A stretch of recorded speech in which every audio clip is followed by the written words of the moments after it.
You're now listening to the best music. Feel the freshness.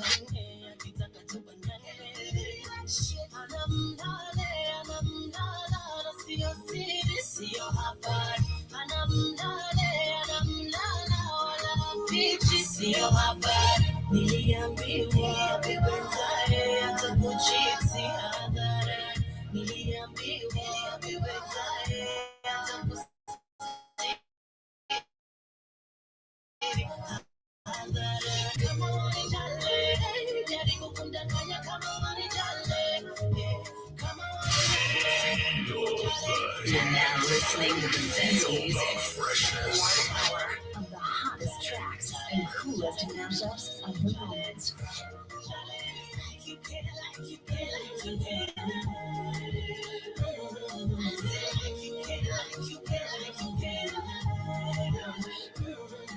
Sasa ile sidanganyi, unasema mimi nadanganya. Utasikizaje masikio yako shazima na macho yako yanaona vitu na kuna kitu nafanya. Hapo ndo tumefika na kuongelesha kiona unaona niko kiti ya imata kitu utasema. Kanero inaumizwa nasikia wivu kiona wale wanapendana bila kushughuli sana. Ile inafaa kile unataka fanya leo kana panda cheo mpande kana shuka basi nianze kutafuta stage ya fanya kama pia mtania mimi wane vile na kuchenja.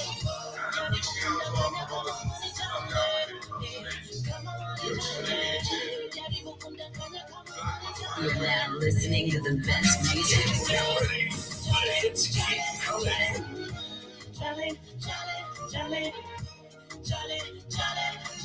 Welcome to Let's Pop with Iwart on this beautiful Friday.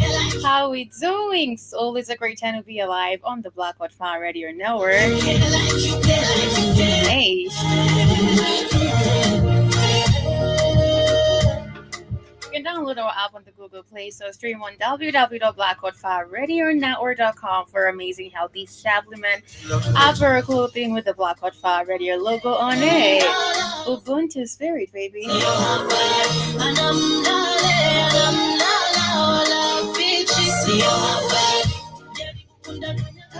Jale, kama wani jale, baby kukundanganya kama ni jale, kama wani jale, jale, jale, jale, jale, jale, jale, jale, jale, jale, hey.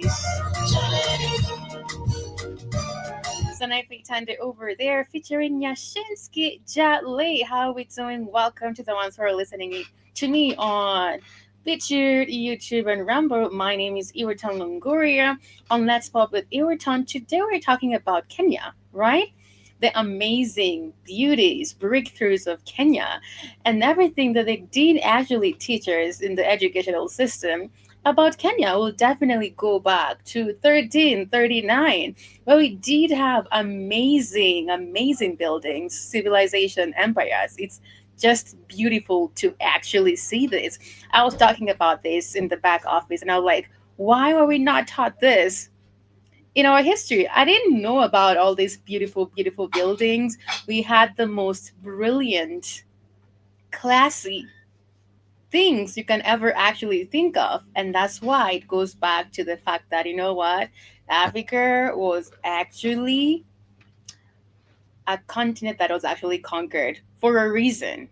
Absolutely. We'll definitely be talking about the breathtaking journey across the land, people, and wildlife in the 254 Nairobi, Kenya. Will have different sites where the wildlife will go and take a look at the beaches. We'll go take a look at the beautiful cities that were the lost cities and amazing heritage of Kenya. We'll also go and actually take a look at the impoverished area that are actually there right now, which should not be there, because I believe all Africans right now should definitely be living a comfortable life, because this is the land of wealth, gold, minerals, name it. And before we move forward, let's listen in to the health and benefit of some of the supplements that we have for you on our website. I hope you're actually downloading our app, or you have downloaded our app on the Google Play Store. If you're using the iPhone, you can stream on www.blackhotfirenetwork.com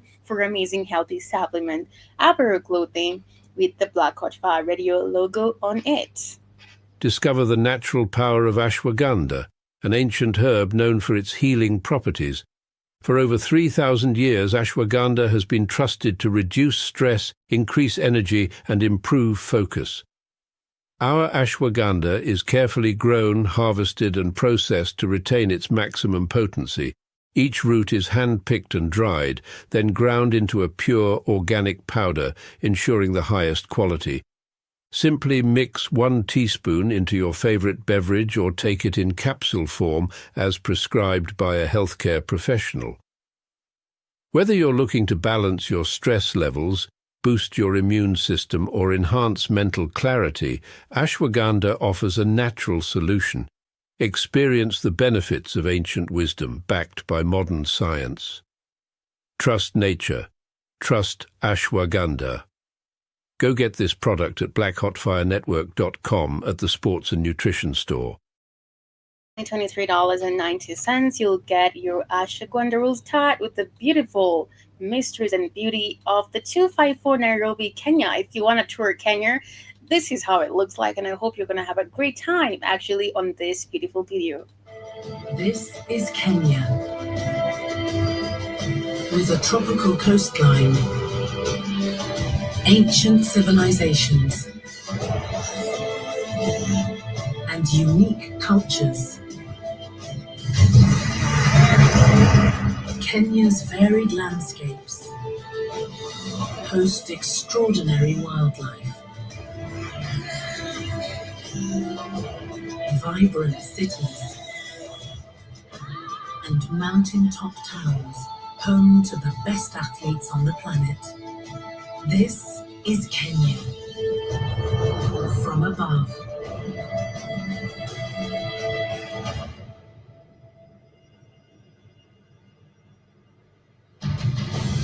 Kenya. That's actually Africa, the whole of it. And you can see the hypothetical boundary lines that we see right now. They shouldn't be there. You know, it's like just a part of Africa. So this is just Africa, but whatever we are right now, it's a part of where we name it Kenya right now. But it's just a part of Africa. And without this line that we can see on the video, I believe we'll definitely be fine right now. I can say united. A country of myriad landscapes covering over 580,000 square kilometers. This aerial journey across Kenya begins in the west, high in the mountains, traveling east across the country's vast savanna, finally arriving at the turquoise waters of the Indian Ocean.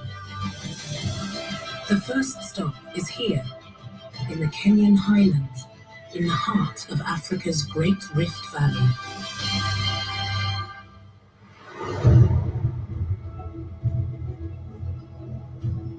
This is one of the geological wonders of the world. Named by British explorer John Walter Gregory in the 1890s. This gigantic tear in the Earth's crust formed over millions of years as 2 tectonic plates separated, splitting Africa in 2.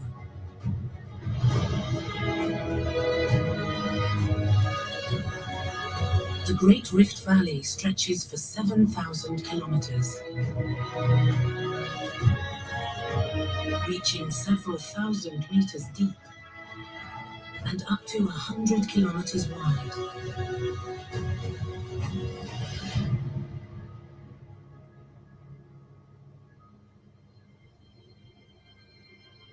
Perched on the edge of this immense rift, amongst the highest peaks and plateaus, is the mountain-top town of Iten.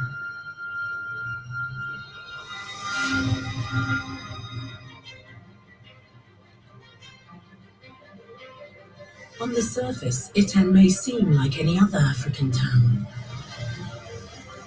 But this cool, high-altitude community is renowned for producing Kenya's best athletes and is a true mecca for the world's top runners.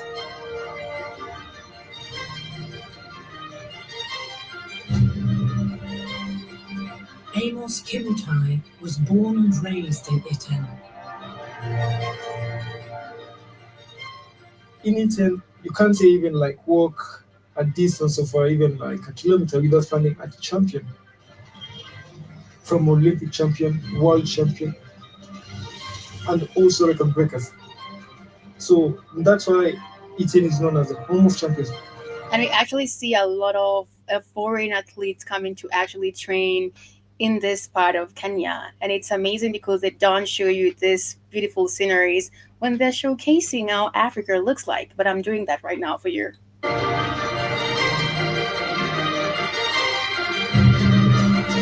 Amos is hoping to become the next in the long line of champions that have emerged from Iten's perfect training conditions. Taking on the famous spiraling climbs on the edge of town is one of the secrets to its runners' success.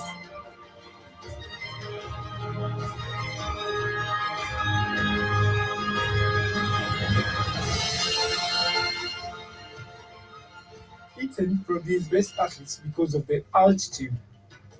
It's 3,000 to 800 meters above sea level, and also the weather is favorable for athletes to train. The higher Amos ascends, the thinner the air becomes. To combat the lack of oxygen, his body produces more red blood cells to move oxygen to his muscles. This high altitude training may only enhance performance by 1 to 2%. But in the world of elite running, it can be the difference between losing and winning. Many athletes train here hoping to become world champions. But for Amos, this will always be his home. Once I'm becoming successful, yeah, for sure, I will stay in Iten. Just have the great view of the Great Rift Valley. Is very beautiful. It gives you inspiration.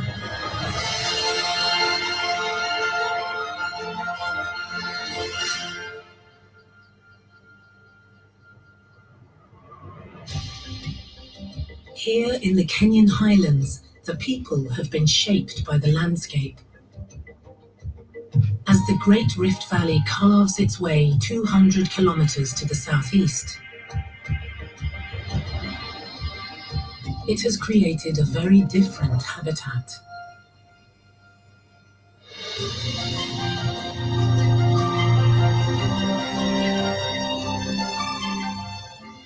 Lake Elementita, one of the most important breeding sites for flamingos on the continent. Over 1 million of these iconic birds feed in Elementita and the other Great Rift Valley lakes.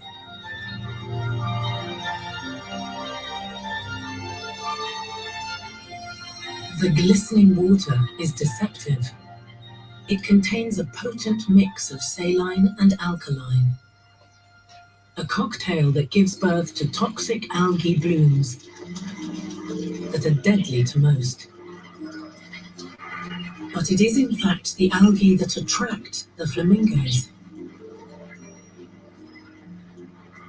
Over millions of years, they've evolved to... When we actually revisit our culture, that's when the decolonizing of the mind starts. When we revisit our culture, revisit everything that was not actually taught or elaborated to us. That's when we start actually decolonizing our mind. And I can say that we did have the one and only Ngugi wa Thiong'o, who actually wrote a book.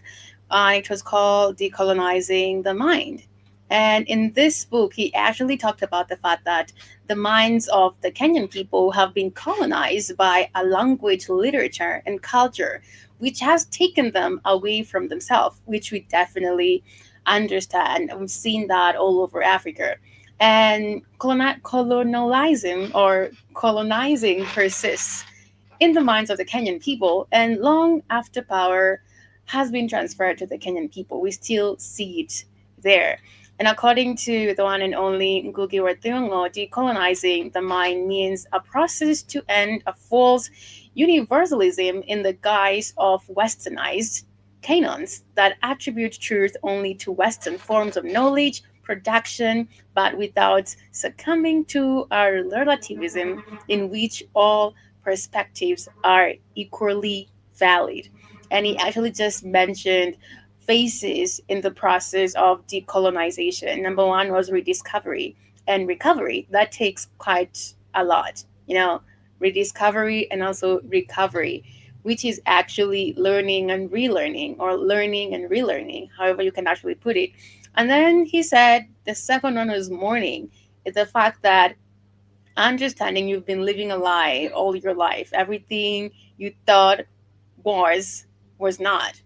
And then after that, you start visualizing and living in regards to committing yourself to learn about who you are, your identity, your culture, and how you should actually move in this world.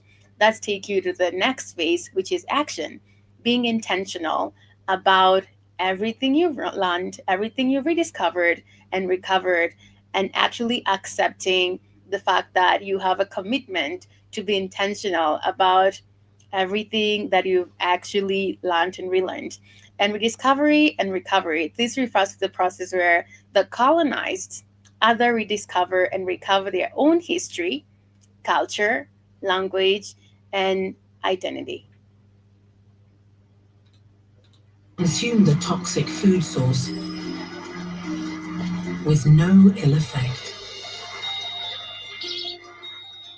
A special dense filter in the flamingo's bills sieves water to retain the tiny organisms they feed on.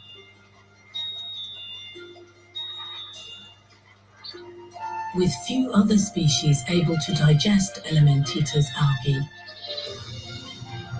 they have little competition.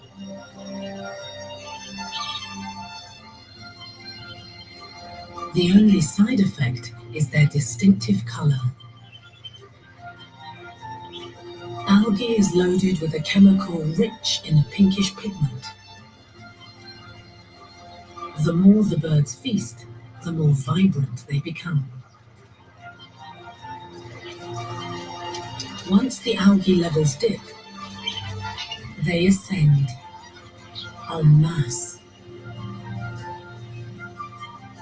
A true spectacle of the natural world.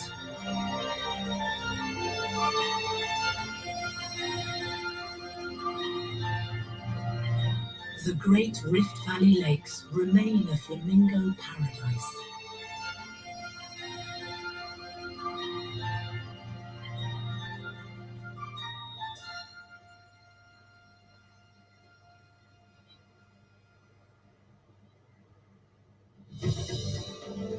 But 45 kilometers south of Lake Elementaita, another of Kenya's water features has long since disappeared. This deep, awe-inspiring gorge is all that remains of a powerful river that fed a mighty lake. In place of its once sparkling waters is Hell's Gate National Park. Its towering cliffs and stark rock formations make this an adventurous playground like no other. Fisher's Tower, formed from semi-molten rock forced to the surface where it cooled and solidified, leaving this 25-meter-high obelisk. Today, it's a rock climbing destination for adventurers from all over the world. Spanning over 60 square kilometers, Hell's Gate National Park is also a wildlife hotspot. Covered in lush vegetation, it's a haven for herbivores. The secret to the green foliage is fertile, rich volcanic soil. And the geological activity that created it can still be seen today. Belching plumes of smoke do not indicate an imminent eruption, but humans harnessing the immense energy of the Great Rift Valley. Hell's Gate provides the perfect location for Kenya's state-of-the-art geothermal power station. It converts heat from the earth into clean energy.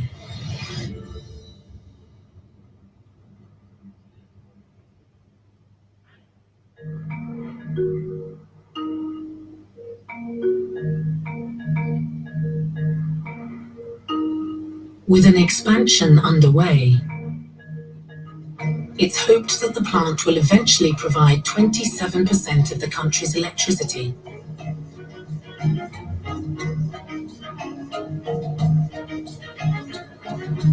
A key part of Kenya's mission is to have 100% renewable energy by 2030.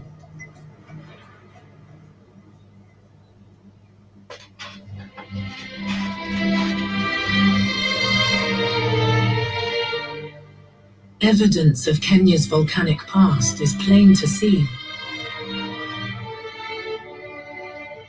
South of Hell's Gate lies a giant bourne of fire.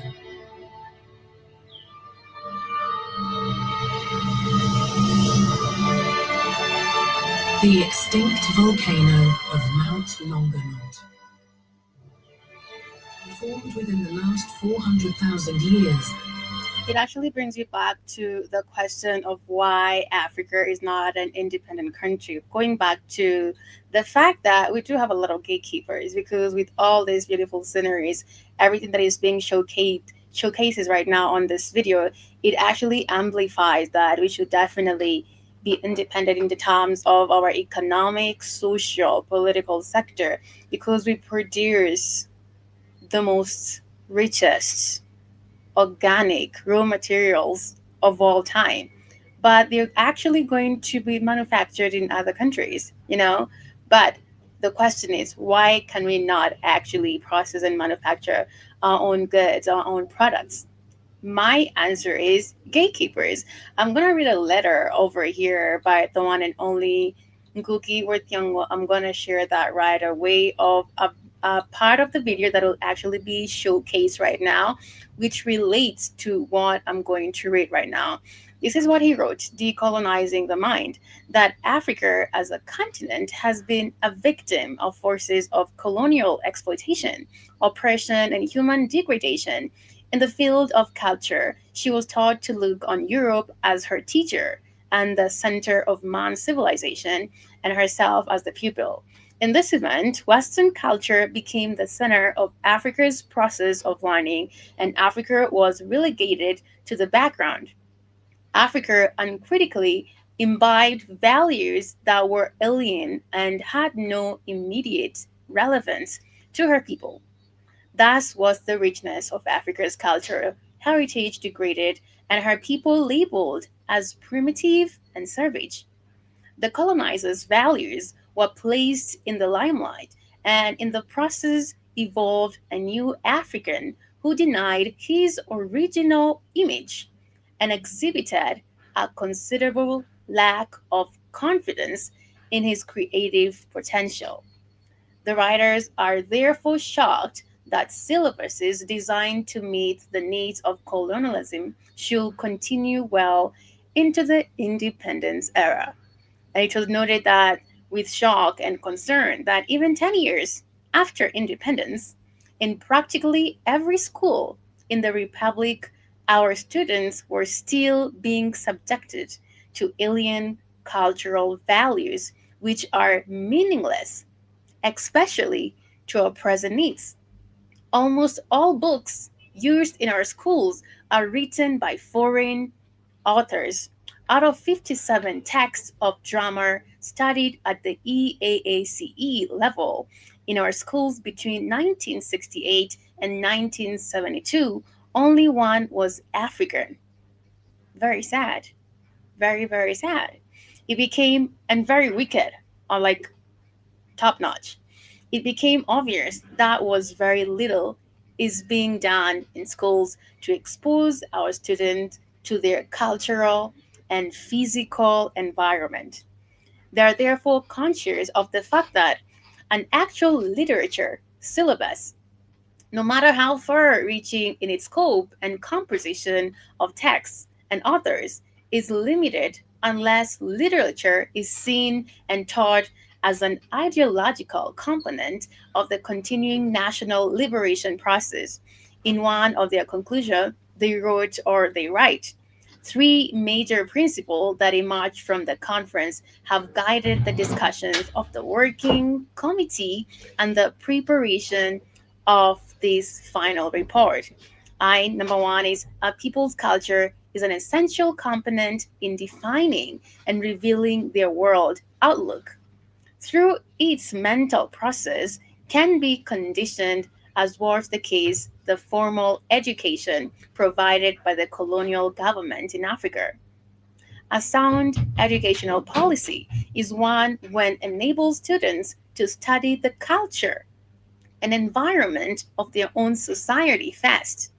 Then, in relation to the culture and environment of other society, but we can see it's the other way around. As they say it over here, I'm going to go back again. Like out of 57 texts of drama studied in our schools between 1968 and 1972, only one was African. Out of 57 texts, only one was African. And it became obvious that very little is being done in our school to expose our students to their cultural and physical environment. And that actually merges with the second note that I'm reading here. A sound educational policy is one which enables students to study their culture and environment of their own society first. But we are actually learning about other people's lives and world. And then ours is actually the most, according to this book, the most primitive of all time. But it's the other way around. That's what the one and only Ngugi wa Thiong'o wrote. And lastly, he said, for the education offered today to be positive and to have creative potential for Kenya's future, it must be seen as an essential part of the continuing national liberation processes. Absolutely, I definitely agree with that. First, it starts with the educational system because that's where everybody starts. And I believe if we definitely push for this, it will become a reality. It's one of the mightiest Rift Valley volcanoes. Thought to have last erupted in the 1860s. Now a thick forest takes root where lava once spewed.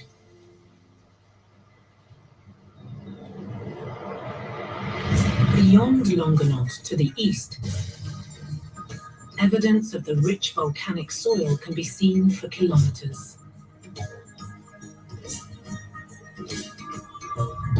Here, the Rift Valley is a verdant paradise, making the highlands of Kenya perfect for farming. This is one of the world's most renowned tea and coffee growing regions. The high altitude and relatively low temperatures mean these crops grow slowly, developing a greater flavor before harvesting. Making the produce here world famous. Kenya now exports over 650,000 tons of tea and coffee per year. But there is also another blooming business. Year-round sunshine means flowers flourish here. Over 150,000 tons are harvested annually. It's the country's second largest agricultural earner, bringing in over 440 million euros a year and employing around 150,000 people. Hi, Mr. Newsom. How are you doing? What's going on, Big E? How you doing this morning? Good afternoon. I'm fabulous. You? I'm all right. I'm at the... Hey, what you talking about anyway? What's this about? Hey, I'm talking about the breathtaking journey across the land of Kenya, the people, the wildlife, and the lost cities were actually built in the 1339. You know? Yeah. Okay, I want to make sure they come. You might have a guest like come bomb in there. I got a guest, Mr. Newsom. All right, calm down. No, not today. Yeah, I'm talking about the fact that in 1339 we had amazing cities in some parts of Kenya, and I Of was course, actually on the coast, it was the Swahili. It was the Swahili empire. yeah. So, so that the Swahili empire goes from Kenya all the way down to Mozambique era time. So they Mm-hmm. had beautiful cities, beautiful homes. Because remember, there was no countries like that. So part of Tanzania and part of Mozambique were all like really one empire. Yeah. So it was so we had the Swahili empire with beautiful homes. And so you wasn't savages era time. Yeah. Yeah. I'm telling you, 1339? Are you kidding me? That's a Even way, long time. even way before that, even way before that era time. Oh Even my God. way, even And I sorry, can way see before angels you, way in my before you, way before they brought your fake ass Jesus era time. You had cities. gosh. It's crazy. I know it's crazy that you don't know these things. It's crazy that we were not consistently taught about these things. Well, your history was erased every time when the Europeans came and they replaced your history with lies. They gave you a fake God to worship and fake history. That's about control every time.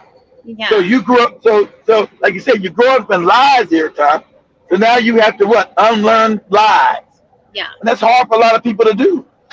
Absolutely. So imagine in 1300 every time you had advanced cities. You know what they had in the 1300s in Europe? You know what they had in Europe in 1300s every time? They had doo-doo in the streets. They had death, plagues, famine. while you Right. thriving in Kenya, you partying, living your best life. They was in filth irritation. They was in starvation. They was in disease ridden. Right.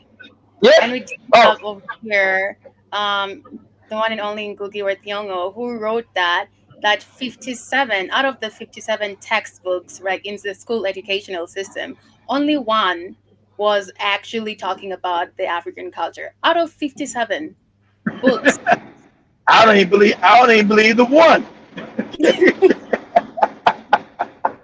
And he said it became obvious that very little is being done in schools to expose our students to their cultural and physical environment. Thus, they're actually learning about or the educational system policy is one which enables students to study the culture and environment of their own society. True, first then in relation to the culture and environment of other societies, which is the other way around. We are being enabled to learn about the culture and environment of other society than our Exactly. yeah, Exactly. And then that makes you, in your mind, that's mind control. That makes you put them above you. So you treat them better than you treat your own selves. Because now in your mind growing up here, you believe they brought you civilization. You yeah, believe that they were better than you. You believe that their God, your white God is white. And even in your Bible tell you that the dude, he didn't live, they tell you the dude is black in your Bible, but you don't, that they, but in your mind, they gave you a white Jesus. Right there in your book, it tell you, I am black. I am Cumberly. I'm sure. black, black, black. You're like, no, you can't be. The white man said you look like a white man with blonde hair and blue eyes. But And he said see, over here that Africa as a continent has been a victim of forces of colonial exploitation, exactly, and human degradation. And in the field exactly. of culture, she was taught to look on Europe as her teacher and the Yep. center of man's civilization, and herself as the pupil. And in this event, Western culture became the center of Africa's process of learning. He's right. That's how despicable these people are. You know how evil that is? What he just told you what evil is. What they did Mm, was evil, here, Tom. Evil. right. They completely erased you and put themselves at the center. knowing that they know they're not. It's not that they don't know that they know they're not. Right. So they've completely stolen world history because Mm, Africans created civilization here at time. Africans created math, science, and everything else. But you, in your mind, you go down the street in Kenya, you say, "Hey, who created math? The white man, of course, huh? Who right. created this stuff? The white man." So he completely took you off your throne, put himself on the throne, and that's what, like you said, that's colonize your mind and Yeah. destroy real history. And then he says, last was the richness of Africa's cultural heritage degraded and her people labeled as primitive and savage. The Exactly, Savage. Exactly. values are placed in the limelight and in the process evolved a new African who denied his original image and exhibited a considerable lack of confidence in his creative potential. Exactly. He's unconfident. That's why you bow in front of everybody else. You have no confidence because you've been socially engineered here, John. Now they call it mind control. Socially engineered to think less of yourself, think less of Africa, think less because like, I'm not want to be a my people were my the white man made you believe that your ancestors were evil. Are you Yeah. crazy? You come from the This most loving people on the planet here, and John. So you can never why be evil. like we don't have this book in schools. He wrote this book called Decolonizing the Mind, Ngugi wa Thiong'o, and I actually understand why he flew out of the country. Of course, it was exactly. It was not in your school here, Todd. Because the That's white a man good said, "Hey, you better not put that shit up in there. Not now, not ever." I know. Like he was a great writer. He passed away this year. Yeah, he passed away this year. This is what he wrote. Great things to leave behind, honestly. Like I'm wondering right now, why was this book not distributed? I understand What do you why. mean? You know Decolonize. exactly. You know why, here, Todd. Let's not Yeah, play crazy. You know yeah. why. This is a big book to actually put it out there everywhere. This is what little kids should be learning when they start Yes, the yes, character of school. they should be learning that, but they're Yeah. not going to be allowed to take that power, here, Todd. Hmm. So I'm not letting you learn that. That means you start talking about you need your resources back, Yeah. and you becoming rich and making me poor. I'm not going to allow that, Iraton. Hmm. Not without a fight. Right. Absolutely. So this is what it says over here. What direction should an educational system take in Africa wishing to break with neocolonialism? What should be the philosophy guiding it? How does it want the new Africans to view themselves and the universe? Africa first. From what Mhm. base, yeah, Afrocentric or Eurocentric? What then are the materials they should be exposed to, and in what order and perspective? Who should be interpreting that material to them? An African or non African? If African, what kind of African? One who has internalized the colonial Exactly. He talking about a bootlick. He said a bootlick. A bootlick shouldn't be your teacher, Iraton. The one who's internalized. Sad to say, most of your parents are bootlicks. They shouldn't be teaching you nothing. He's telling you. The ones who have now internalized European nonsense and want to regurgitate that back as facts to African children are yeah, dangerous, Iraton. so true. That's what he's telling you. Because Mm, sadly enough, you grow up in a colonial system, you believe the lies, and now you regurgitate those lies to your children. But a lot of the children are like, "Hey, nah, sounds like a lot of lies to me." Right? So yeah, the children are now calling bullshit. Go ahead, right. go ahead. And this is another part. I'm just picking the very like sensitive parts or highlighted parts. This is what it says. The more rapidly Kenya loses her identity, or basically Africa, is oh yeah, Exactly. identity in the West and leaves her fate in an imperialist interest, the faster will be her development and her movement to the modernity of the 20th century.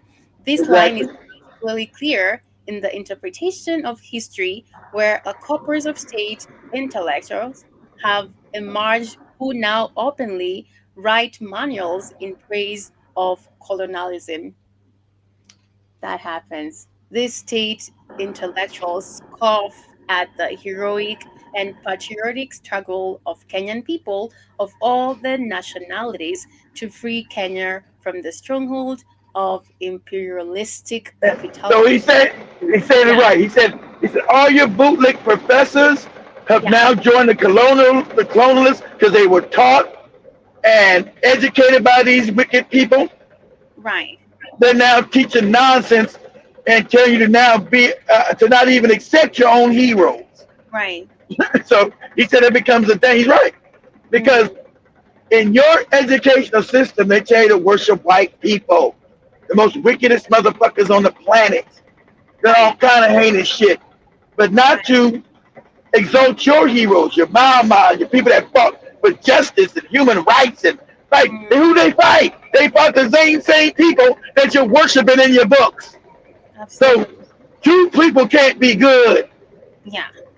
you know, you Actually, he know, said what you're saying right now. He goes ahead and says, for them, the tradition of collaboration with the British imperialism is what brought about independence and not the resistant tradition of and Mayat. Yeah, wow, which it's crazy. The yeah, British, he's right. The British never was gonna let no African countries go.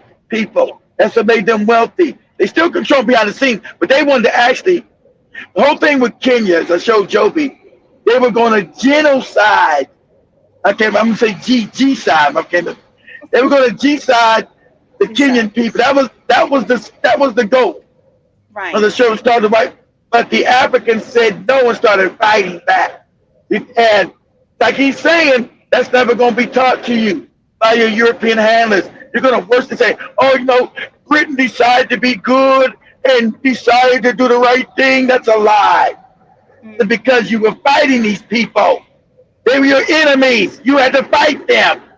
They're right, not going to tell you about, because me and Joe were showing in the book, how they were crushing African men's balls and penises in Kenya, in these concentration camps, and telling them they better get down and kiss the Queen's feet, Queen Elizabeth, or they were getting brutalized, getting things stuck up their anuses, and the abuse and the damn torture they were going through. He not taught none of that. So that's right, why a white man said something like a year ago in Kenya, said we can recolonize this place anytime we want to because these Kenyans ain't even been taught their real history. He right said we can recolonize them anytime we want. They don't even know they had to fight us. Exactly. And that's what that book is telling you. Now talk nonsense that your bootlicks and the British came together and worked it out and said we're going to allow Kenya now to be free. What? No, you fought. There was a yeah, brutal fight of killing the British, the white people that were your enemies. Okay? And so, and the only reason you got them today in Kenya today is because they put the bootleg Jomo Kenyatta in there mm, and he appeased the mama not to fight no more and allowed white people to keep the land that they stole from the Kenyan people, like your tea farms, coffee farms, all that shit's owned by them and the Indians. Those are stolen wealth from African people. And so the Mama believed Jomo, even though he was a corrupt bastard, he would do right. But then he started wiping them out because he was their puppet. So you're not really taught your own history in Kenya. You had to fight. Kenya was not given to you freely. They, they put puppet people in there. You fought people brutally. Okay, there were brutal wars in Kenya. You understand this? Dying. African men dying to make sure you be free. They wouldn't fight another African. Well, they had to fight some Africans who were bootlegs. They had to kill them too. But they're fighting white people that you now think today, oh, they're so good. They're so nice. They're so kind. What? The fuck right, you think they were fighting? These people still in Kenya today. They will still own all this land. They're fighting these people who invaded and stole it. So shout out to the Africans in Kenya and the rival who fought, or you'll be just like Northern Africa, right, Morocco, Libya, Algeria, Yemen, or Egypt today was nothing but Arabs and white people who stole that land. So you had to fight, and that's supposed to be in your books, guys. That's supposed to be part of your narrative. You fought for these people. They didn't all of a sudden say, let's be nice to Iraton and her family. They said, nah, let's G-side her ass and steal all the land because it's wealthy. That's what they said. But you don't know that. Go ahead. Right. Go ahead. He says, for this state, Kenya land and freedom army Mau Mau, for this state and intellectuals, imperialists, Europe is the beginning of Kenya's history and progress. Imperialism created Kenya. He's saying, according to the gatekeepers, that actually that narrative that Kenya, that British or Europe is the beginning of Kenya's history and progress, which is a lie, as you've said. And you just proved that, Iraton, when you went back to the cities in the 13th century. You just proved that's a lie, Iraton. Yeah. Let's actually go back there. The women from the local communities. I'm gonna Like for farm manager Miriam. Vicky, you got time? here we are.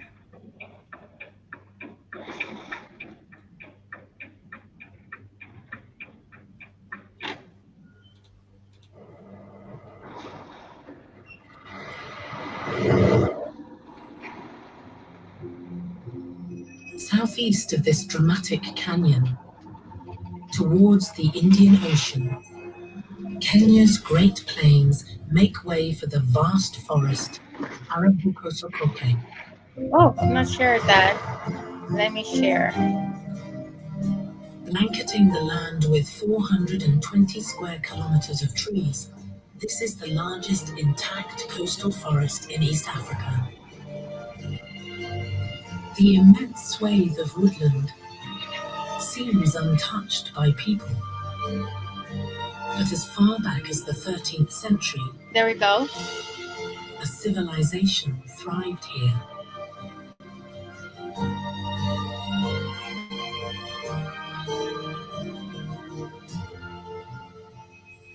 This ancient Swahili city, known as Gedi, was a sophisticated metropolis, home to 2,500 inhabitants, complete with palaces, mosques, Palaces. Not according to the bootlicking, handkerchief head Negroes and the gatekeepers at time. I told you, during this time, you've had palaces, and Europe at this time, Iraton, was mired in shit and piss and disease, Iraton. These are facts. But you had palaces, Iraton, education, books, knowledge, science. Mm-hmm. That's Iraton. That kingdom went all the way through Kenya, Tanzania, all the way down to Mozambique. Iraton. Right.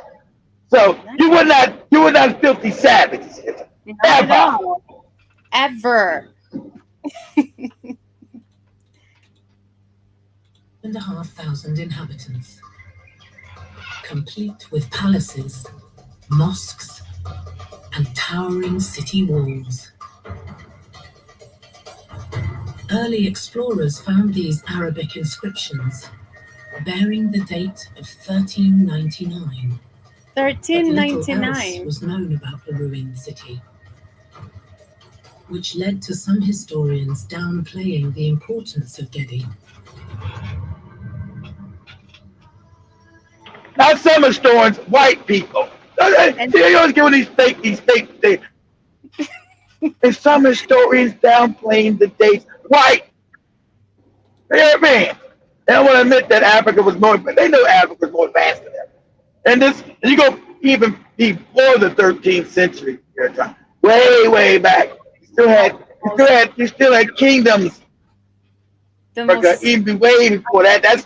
That's really literally new. Yeah. Back in Africa, they're talking 5, 6, 7, 8,000 years ago. Like Europe didn't even exist. Right. However, further archaeological research unearthed an advanced There were flashing toilets in the 1300s. infrastructure. Kirtan. You've had flushing toilets 5,000 years ago, Kirtan. Sorry to tell you that. 5,000, that's only 700 years ago. You've had flushing toilets in Africa, Kirtan, in kingdoms 5,000 years ago. Yes. They tell you like, yo, they actually invented this. No, honey, we did. Yeah, but sad enough, when we got conquered by savages, we were conquered by savages. We weren't savages. We got conquered by savages here, and then they flipped everything upside down and inside out in our mind. Look at that. Illogical research unearthed an advanced infrastructure seldom seen. Advanced infrastructure. Advanced is the highlight of the word today. Anywhere else in Africa. Built from coral, Gedi reached its peak in the 16th century. Houses were laid out in a grid system, like the modern cities of today. Come on. With many That's where the city themselves, guys, the structured cities came from Africa. You don't know this. The creation of a city came from Africa. Okay? These are just facts. And flushing an advanced infrastructure seldom seen anywhere else in Africa. Built from coral, Gedi reached its peak in the 16th century. Houses were laid out in a grid system, like the modern cities of today, with many of the ancient abodes kitted out with running water and flushing toilets. To add to the mystery, now remember, at this time, there was no running water in Europe, in England, France, Germany. They were shitting on themselves with doo-doo, throwing it out the window. They were full of lice and goddamn fleas. This is their history. Now you have running water and goddamn running water and toilets. They came and stole your shit, made you poor. Now you the ones doing the conveyor without no running water and shitting on yourself. You get it? Herself. Chinese vases, Venetian glass, Indian lamps, and Spanish scissors, which suggests that Gedi was also open to the world of trade. Beautiful. Yet this Swahili metropolis was abandoned in the 17th